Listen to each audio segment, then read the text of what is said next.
नमस्कार, आप देख रहे हैं एबीएम न्यूज और मैं हूं आपके साथ वैशाली। दिल्ली को फिर मिलेगी महिला मुख्यमंत्री, इन 4 में से किसी पर बीजेपी लगाएगी दांव।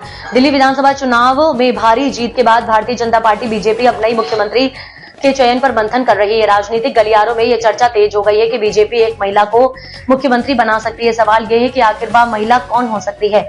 तो चलिए हम आपको बताते हैं कि इस चुनाव में बीजेपी की 4 महिला उम्मीदवारों ने जीत हासिल की है। संभावना है कि इनमें से किसी एक महिला को बीजेपी मुख्यमंत्री बना सकती है।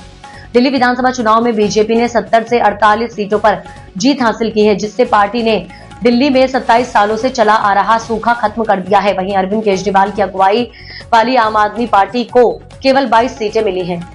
कांग्रेस का खाता भी फिर से नहीं खुल सका। ऐसे में बीजेपी में अब यह चर्चा हो रही है कि दिल्ली की मुख्यमंत्री पद की दौड़ में कौन सी महिला उम्मीदवार सबसे आगे हो सकती है। कौन कौन है दिल्ली सीएम की दौड़ में। अगर बीजेपी महिला विधायक को मुख्यमंत्री बनाती है तो इसमें 4 नाम सबसे प्रमुख हो सकते हैं। चलिए जानते हैं कौन है ये महिलाएं जिन्होंने बीजेपी के लिए जीत हासिल की और सीएम की दौड़ में शामिल हो सकती हैं। रेखा गुप्ता। बीजेपी ने रेखा गुप्ता को शालीमार बाग से टिकट दिया था और उन्होंने पार्टी की उम्मीदों को पूरा करते हुए यह सीटें जीती। उन्होंने एएपी की उम्मीदवार वंदना कुमारी को 29,595 वोटों से हराया। शिखा रॉय ने ग्रेटर कैलाश सीट से अति प्रमुख मुकाबले में एएपी के दिग्गज नेता सौरभ भारद्वाज को हराया। शिखा रॉय को 49,594 वोट मिले और उन्होंने एएपी के उम्मीदवार को 3,188 वोटों से हराया।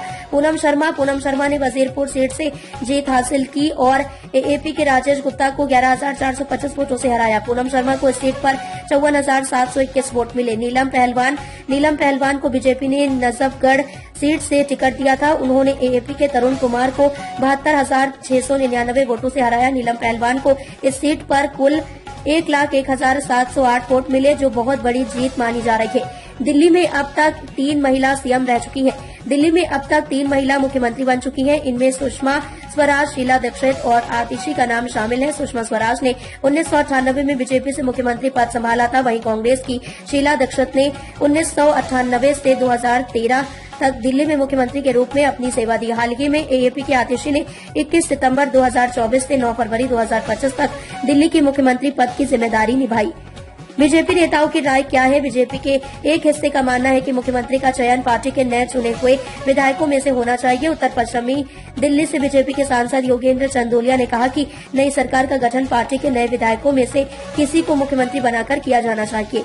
एक वरिष्ठ बीजेपी नेता ने भी कहा कि नई सरकार का गठन नए विधायकों में से किसी को मुख्यमंत्री बनाने से होगा, जो बीजेपी के लंबे समय से पार्टी कार्यकर्ता रहे हैं और जिन्होंने पार्टी के लिए काम किया है।